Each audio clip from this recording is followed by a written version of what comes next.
मृत्योन्मुख है। जन्म के बाद मृत्यु के अतिरिक्त और कुछ भी सुनिश्चित नहीं। जैसे हुआ सुबह, उगा सूरज, सांझ सुनिश्चित हो गई, ऐसे ही जन्म हुआ, मृत्यु निश्चित हो गई। जन्म का ही दूसरा पहलू है मृत्यु। जन्म और मृत्यु के बीच जो जागा नहीं, वह व्यर्थ ही जिया। मृत्यु देखकर भी आती जो जागा नहीं, वह कैसे और जागेगा। मृत्यु अद्भुत उपाय, इसलिए वाजिद कहते हैं दुहाई राम की। प्रभु की बड़ी कृपा है कि उसने मृत्यु दी। तब भी ऐसे अभागे और मंद बुद्धि लोग हैं कि नहीं जागते। अगर मृत्यु न होती तब तो कोई जागता ही नहीं। मृत्यु है फिर भी लोग सोए हुए। मौत आ रही है, पक्का भरोसा है, बचने का कोई उपाय नहीं, भागने की कोई सुविधा नहीं। हम मृत्यु के हाथ में उसी क्षण पड़ गए जिस दिन जन्म हुआ। निरपवाद रूप से प्रत्येक को मरना है, फिर भी जागते नहीं। फिर भी जीवन की आपाधापी में ऐसे व्यस्त हैं जैसे मौत कभी नहीं होगी। लोगों को देखो तो भरोसा नहीं आता कि मौत होती।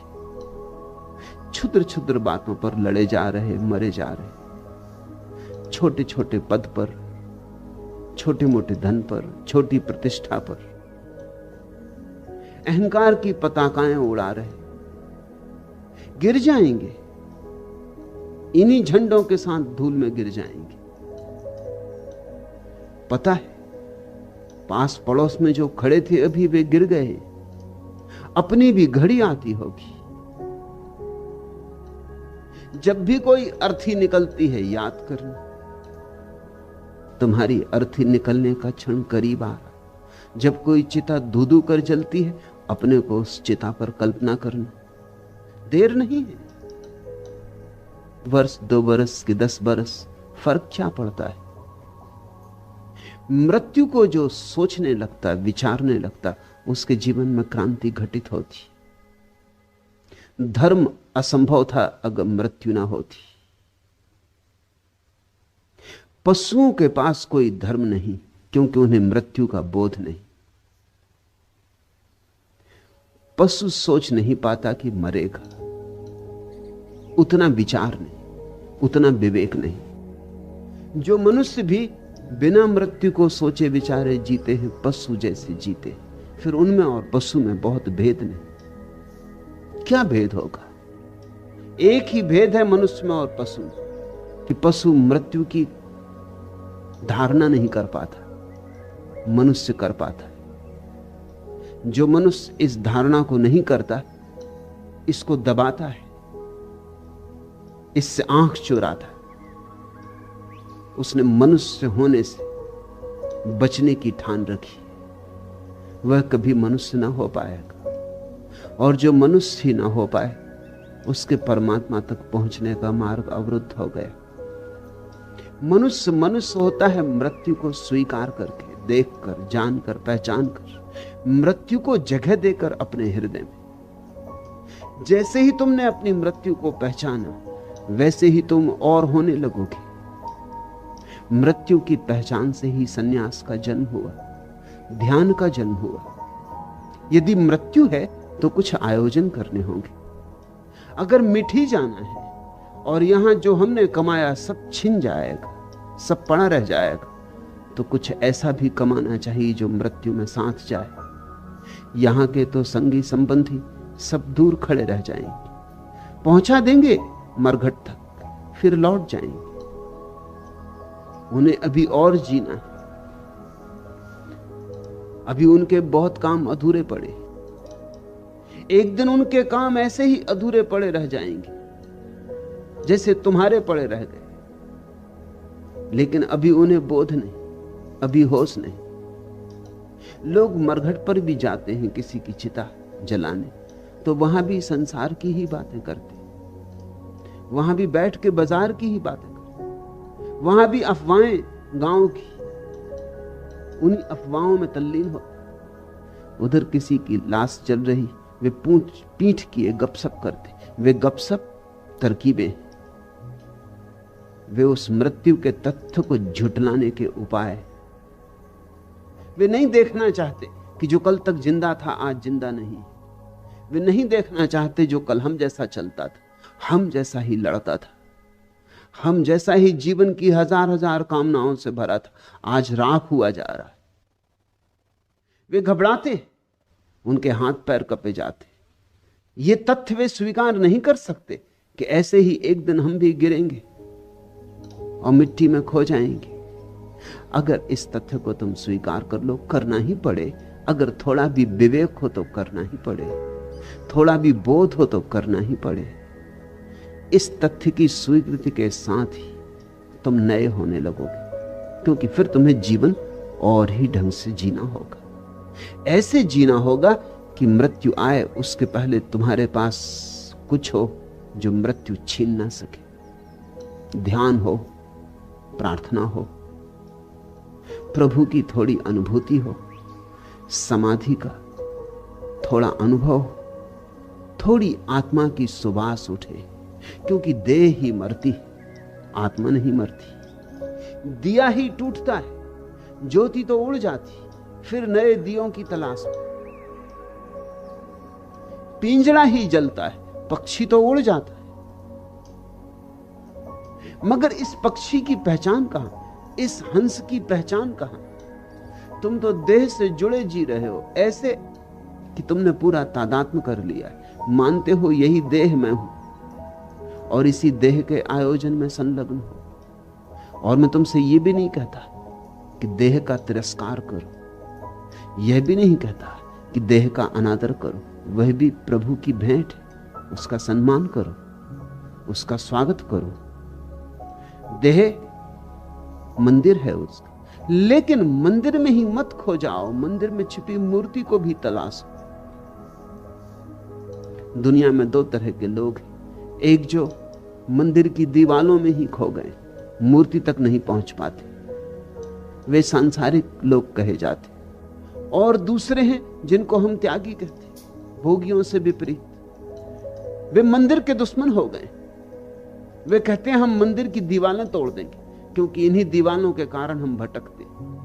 तो कुछ हैं जो दीवालें उठाने में लगे हैं, कुछ हैं जो दीवालें तोड़ने में लगे हैं। न तो उठाने वाले मूर्ति तक पहुंच पाते हैं, न तोड़ने वाले मूर्ति तक पहुंच पाते हैं, दोनों ही दीवालों में उलझ जाते हैं। मैं तुम्हें यह बात कहना चाहता हूं कि तुम्हारे भोगी और तुम्हारे त्यागी में जरा भी भेद नहीं। तुम्हारा भोगी शरीर के पीछे दीवाना है, शरीर के प्रेम में दीवाना है। तुम्हारा त्यागी शरीर की दुश्मनी में दीवाना है, मगर दोनों की आंखें शरीर पर अटकी। एक भोजन जुटा रहा है सुस्वादु से सुस्वादु, और एक भूखा मर रहा है, उपवास कर रहा है, शरीर को सड़ा रहा है, गला रहा है, तपा रहा है, सुखा रहा है, मगर दोनों की नजर शरीर पर अटकी। मूर्ति को कैसे खोजोगे? दीवाल में ही उलझे रह जाओगे। जिससे मैत्री होती उससे भी हम उलझ जाते, जिससे शत्रुता होती उससे भी हम उलझ जाते। इसलिए मैं अपने सन्यासियों को कहता हूं, देह सुंदर, देह प्यारी, परमात्मा की भेंट, उसकी सुरक्षा करो, उसकी उपेक्षा ना करना, लेकिन उसमें ही खो भी मत जाना। और इस डर से कि कहीं खो ना जाए, उससे लड़ने मत लगना, अन्यथा लड़ाई में खो जाओगे। देह को अंगीकार करो, देह को स्वीकार करो, और देह को ही सीढ़ी बना लो उसकी तलाश में जो देह के भीतर छिपा है। और देह नहीं, देह मरेगी, देह ही जन्मी, देह ही मरेगी। तुम न तो जन्मे, तुम न मरोगे, तुम शाश्वत हो। मगर उस शाश्वत की थोड़ी झलक मिले तो फिर मृत्यु आनंद हो जाए। फिर मृत्यु में विषाद नहीं, फिर मृत्यु तो परमात्मा का द्वार हो जाती। लेकिन अभी तुम जैसे हो, अभी तुम जैसे जी रहे हो, पछताओगे एक दिन। मौत जब द्वार पर दस्तक देगी, बहुत रोओगे, बहुत तड़फोगे। लो बीच चली वासंती बेला जीवन की, धूमिल हो चली ललित स्मृति कल्पित फूलों की। वैसा होगा उद्यान कभी मन आंगन में, अब तो है स्मृति केवल जीवन की भूलों की। है कुछ कुछ स्मरण की प्राची में था जीवन रवि, वह चमक रहा था पूर्व क्षितिज में तेजवान। पर जो अब आकोश उन्मुख होकर के देखा, तो देखा प्राह पूर्ण हुआ है दिवसयान। सुन उस प्रभात में मुक्त पक्षियों का गायन, सोचा था जीवन होगा मंगल गायन में।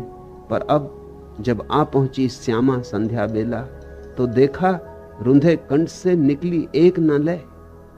अनमिल असाधना युक्त दिग्भ्रमित जीवन क्षण, कट गए यम नियम आसन प्राणायाम शून्य। श्वासें न सधी आसन न जमा, चापल न गया अस्तित्व रहा विश्वास शून्य। उपराम शून्य क्या मिला, नहीं कुछ भी तो मिला यहां मुझको। जीवन यह एक मिला था वह भी खो बैठे, क्या ही विचित्र लीला है किसी खिलाड़ी की। हम एक भले थे किंतु व्यर्थ दो हो बैठे। क्या मिला, नहीं कुछ भी तो मिला यहां मुझको। किस दिन सोचोगे इस बात को, क्या आखिरी दिन सोचोगे? तब तो समय ना बचेगा, कुछ करने का उपाय ना रहेगा। क्या मिला, नहीं कुछ भी तो मिला यहां मुझको। जीवन यह एक मिला था वह भी खो बैठे। यह जीवन एक अवसर है, चाहो गंवा दो चाहे संभाल लो। यह जीवन एक मौका है, चाहो व्यर्थ में डुबा दो चाहे सार्थक की तलाश में लगा दो। व्यर्थ में डुबाया तो मौत में बहुत तड़फोगे। मृत्यु बड़ी भयंकर अमावस की रात की तरह आएगी।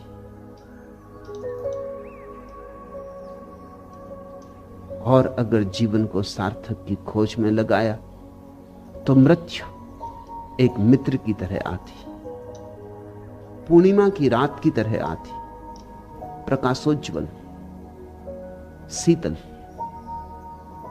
प्रभु के निमंत्रण की तरह, नेह निमंत्रण की तरह आती। जीवन को जो ठीक से जी लेता है उसे मृत्यु में अमृत का स्वाद मिलता है। मृत्यु इस जगत का सबसे बड़ा रहस्य।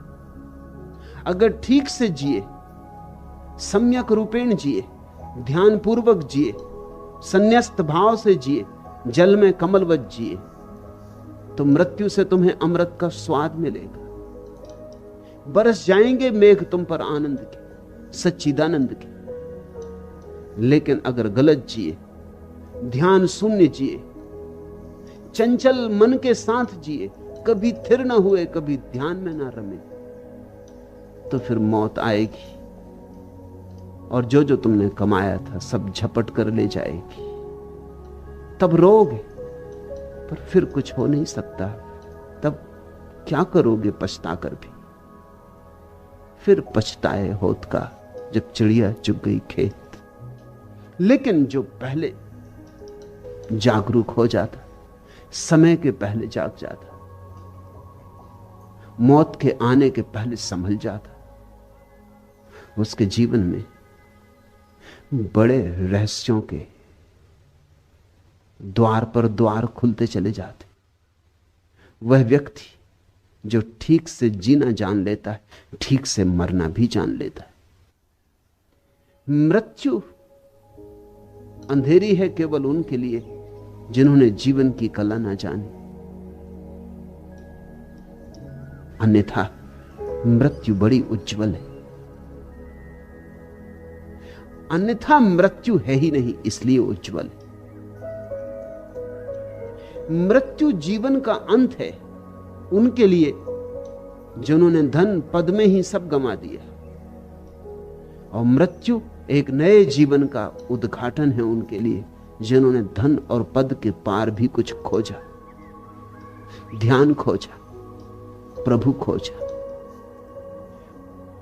उनके लिए तो मृत्यु केवल एक गर्त है, अंधकार, खाई, खड्ड, जिसमें जीवन गिरेगा और विला जाएगा। जो अहंकार में जिए, और उनके लिए जो निरअहंकार भाव से जिए, जो उन्होंने अकड़ में अपनी जिंदगी ना गंवाई, जो व्यर्थ अकड़े नहीं, उनके लिए मृत्यु जीवन की सबसे ऊंची अनुभूति गौरी शंकर है, सबसे ऊंचा शिखर है, होना भी चाहिए।